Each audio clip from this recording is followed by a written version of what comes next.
नमस्कार, मैं एस के राजीव। आप देख रहे हैं न्यूज़ 22 स्कोप और इस वक्त हम पहुंच चुके हैं मुंगेर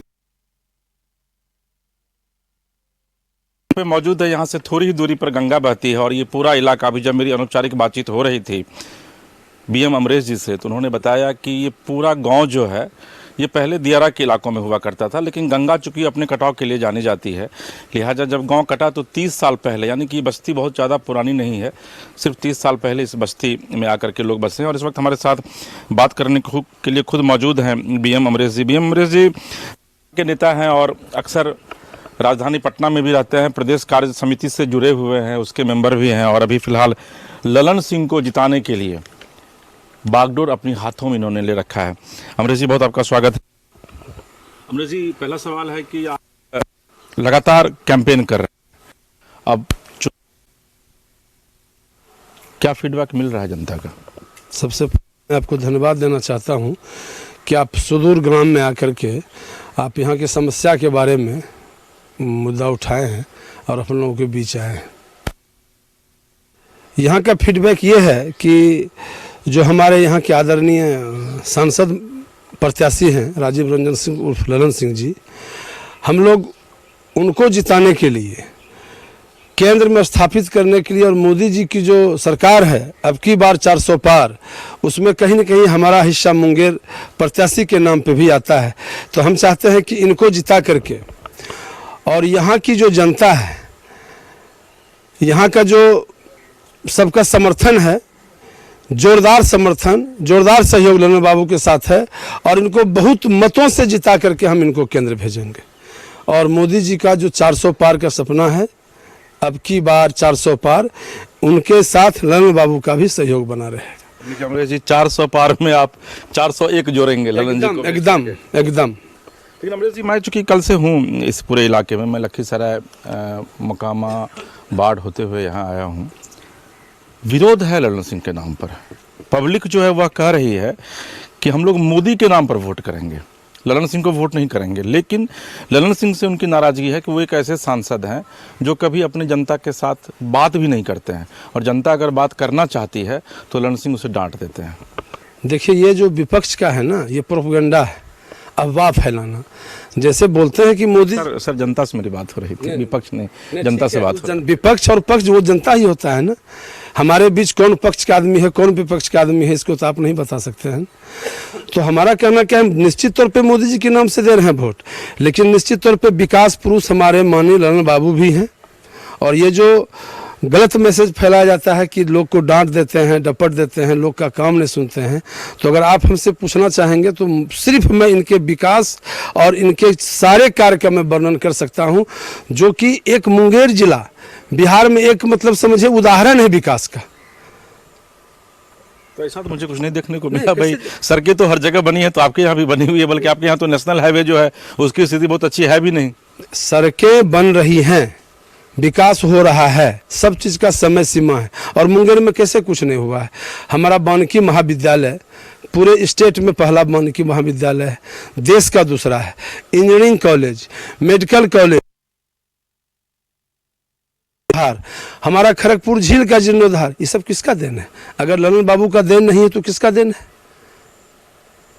आप अब छोटी छोटी समस्याओं को लेकर के अगर बोलेंगे तो सबका समाधान तो हर समय एक बार नहीं हो सकता है ना। ये विकास पुरुष हैं और विकास का ने बहुत सारा यहाँ पे काम किया है। हमारा आपका ये क्या कहते हैं, जो ये प्रोजेक्ट था डकरा नाला प्रोजेक्ट, ये कितनों दिनों से मृतप्राय था। ये 150 करोड़ का प्रोजेक्ट लाने का काम भी ललन बाबू किए। हमारे सीताकुंड का जीर्णोद्धार, ये भी ललन बाबू का देन है। आज चंडी स्थान में देखिए, वहां पे जो काम चल रहा है, ये भी ललन बाबू का देन है। ललन बाबू के विकास मॉडल से मोदी जी को सीख लेनी चाहिए। सीख लेने चाहिए, तो दोनों बड़े भाई छोटे भाई हैं। आप सुने होंगे कुछ दिन की मोदी जी बोले ललन बाबू हमारे बहुत अच्छे मित्र हैं। ये तो कृष्ण सुदामा की दोस्ती कहिए, राम बलराम का संगा दीजिए, वो तो आपके ऊपर डिपेंड करता है। ये उनसे सीख लेंगे, वो उनसे सीख लेंगे, आखिर सीख लेके ही तो जनता का विकास करेंगे, समाज का विकास करेंगे ना। अमरेश जी, एक बड़ा सवाल है कि जब ललन बाबू को टिकट, मतलब जब वो यहाँ से चुनाव लड़ रहे थे, आप लोगों के साथ फिर से जब नई दोस्ती हुई, चूँकि आप बीजेपी के नेता हैं, तो कई बीजेपी के नेताओं से मेरी बातचीत हुई थी, कई कार्यकर्ताओं से भी बातचीत हुई थी। वो लोग कह रहे थे कि भाई ये वही ललन बाबू हैं जो लोकसभा के भीतर हमारे गृह मंत्री को इन्होंने जलील किया था। तो दल तो मिला, दिल मिल गया है आप लोगों का? देखिए, दिल पहले भी मिला हुआ था, दिल आज भी मिला हुआ था, बीच में टूट गया। वो जो दुनिया होती है ना, वो जहाँ ज़्यादा प्यार करने का संभावना होता है दूरी वहीं पे होती है। थोड़ा भटकाव हो गया था, ये प्रारब्ध में लिखा हुआ रहता है कि थोड़ा भटकाव था। दिल पहले भी मिला था, दिल आज भी मिला है। और लोग कुछ कुछ छोटी छोटी बातों को बड़ा बन करके पेश कर देते हैं कि अमित शाह जी को ये बोले, अमित शाह जी को वो बोले। ऐसा कोई बात नहीं है। अमित शाह जी के मन में ललन बाबू के प्रति आज भी वही प्रेम है जो कल था। अमित शाह जी आए हैं कि नहीं यहाँ? अमित शाह जी अपने बड़े भाई मोदी जी को यहाँ भेज दिए, तो उनका आना क्या जरूरत है? नहीं अमरेश जी, मैं वो तो देख रहा हूँ कि आप बीजेपी के कार्यकर्ता हैं और आप कितने शिद्दत से ललन जी को जिताने के लिए लगे हुए हैं। एक और बड़ा ही महत्वपूर्ण सवाल है जो मेरे जहन में आ रहा है कि चुनौतियां इस बार, आप लोग भी इस चीज़ को मान रहे हैं कि चुनौतियां इस बार करी हैं, क्योंकि अशोक महतो जो हैं वो उनकी अपनी पत्नी को वो चुनाव लड़ा रहे हैं और अशोक महतो जी जान लगाए हुए हैं। अगर आप जातीय समीकरण की बात करेंगे तो उसमें जो अशोक महतो जिस जाति से बिलोंग करते हैं उसकी एक बड़ी आबादी है, और आपको ये पता है कि चुनाव में जात पात जो है वो उसका नारा दिया जाता है। तो इस इलाके में क्या ये नारा सक्सेस होगा? हम इसको चुनौती मानते ही नहीं है, कोई चुनौती नहीं है। यहाँ एक तरफा जीत है ललन बाबू का, और सब जात पात से उठ करके यहाँ पे राजनीति हो रही है। और वो अशोक महतो जो ये अफवाह फैला रहा है कि सब जात मेरे साथ है, ये जो वो बैकवर्ड फॉरवर्ड का भी बात कर रहा है, तो ललन बाबू ऐसा राजनीति ही आज तक नहीं किए हैं। वो जात पात से उठ के राजनीति किए हैं। और जो कोयरी कुशवाहा कुर्मी का वोट है ना, वो सारा वोट हम लोग के पार्टी के साथ, हम लोग के साथ जुड़ा हुआ है। वो जात नीतीश कुमार जी को देख रहे हैं, वो सम्राट चौधरी को देख रहे हैं। अशोक महतो को किस ग्राउंड पे देखेंगे? क्या छवि है अशोक महतो? क्या छवि है? किस ग्राउंड पर आप उसको वोट देंगे? जो एक अपराधी, दुर्दांत अपराधी 17 साल से जेल काट के आया है, आप किस ग्राउंड पे, आप खुद बताइए कि वो क्या कर सकता है समाज के? आप लोग भी तो अनंत सिंह को पैरोल पे बाहर निकाल लिए ना। अनंत सिंह को पैरोल पे, वो संविधान है, पैरोल पे बाहर निकाल सकते हैं चुनाव के समय ही। नहीं, कोई जरूरी नहीं है। चुनाव आ गया बीच में तो समय की क्या बात है?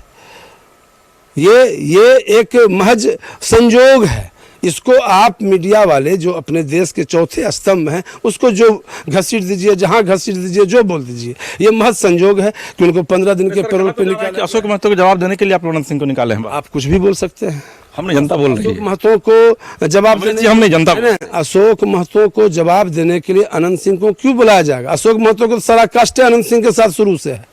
नहीं तो 2005 से क्यों विधायक रहते मुकम्मल के? निर्दलीय चुनाव भी लड़े तो वो जीते, क्योंकि सब दल, सब जात उनके साथ खड़ा है, अनंत बाबू के साथ। तो अशोक महतो से कोई टक्कर नहीं है? कोई टक्कर नहीं, हम टक्कर के लायक मानते ही नहीं उस प्रत्याशी को। हम एक तरफा जीत रहे हैं। तेजस्वी यादव ने एक बयान दिया है और उन्होंने कहा है कि प्रधानमंत्री रोड शो करेंगे 12 तारीख को, और तेजस्वी यादव उसके बदले में जॉब शो करेंगे। क्या जॉब शो करेंगे? वो बोलने का जॉब शो करेंगे और ये मिलने का रोड शो करेंगे। ये संदेश देंगे जनता और युवाओं के बीच कि कल भविष्य भारत का क्या होगा। उनके जॉब शो करने से क्या हो जाएगा? वो बोलते हैं 17 महीने में मैंने इतना नौकरी दिया, उतना नौकरी दिया। कुछ नहीं किया तेजस्वी यादव। उस समय अगर सिंहासन पे नीतीश कुमार जी नहीं रहते, सिग्नेचर नीतीश कुमार जी का होता था, तेजस्वी यादव का नहीं होता था। वो 9वीं फेल राजकुमार वो जॉब शो क्या करेंगे जब खुद जॉब जीवन में नहीं किए? जब उस लायक खुद वो नहीं है, दूसरे को जॉब क्या देंगे? वो खुशकिस्मत थे कि कुछ दिन नीतीश कुमार जी के साथ वो थे, उनके नीतीश कुमार के रीजन में ही सारा अच्छा काम हुआ है। अमरेश जी, चूंकि आप प्रदेश से जुड़े हुए हैं, एक बड़ा महत्वपूर्ण सवाल है, 40 में से कितनी सीट जीत रहे हैं आप? 40 में से 40 सीट जीत रहे हैं।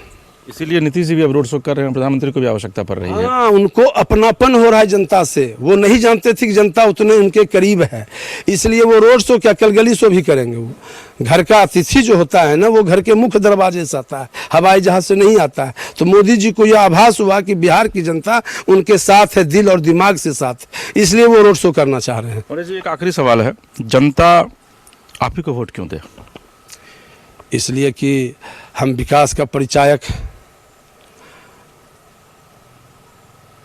विकास सबसे ज़्यादा जरूरी है इस देश के लिए, इस समाज के लिए, इस राज्य के लिए, और हर युवा पीढ़ी के साथ, हर समाज के साथ, हर चीज़ में हम लोग साथ खड़ा रहते हैं। हर समस्याओं का निदान हमारे पास, तो हमारे साथ खड़ा नहीं रहेगा तो किसके साथ खड़ा रहेगा? तो आप लोग विकास करेंगे इसलिए जनता बिल्कुल विकास कर रहे हैं, करेंगे नहीं, कर रहे हैं। उसको देख करके ही जनता हमारे साथ है। कल विपक्ष राम मंदिर का मुद्दा उठाता था कि कभी राम मंदिर नहीं बनाएगा। आज हम राम मंदिर बना के पूरे देश को सौंप दिए ना। उसके पास तो हर समय कुछ न कुछ मुद्दा रहता है बेमतलब का, जिसका कोई मतलब नहीं। कितने वोट से जीतेंगे आप लोग? किस लोकसभा की बात? नहीं, मुंगेर में है तो मुंगेर लोकसभा से कम हम 5 लाख वोट से ऊपर से जीतेंगे, कम से कम। चलिए, अमरेश जी हैं और हमारे साथ 2 और अतिथि हैं। भाई साहब, क्या शुभ नाम आपका? निशुतोष कुमार यादव, भाजपा जिला उपाध्यक्ष मुंगेर।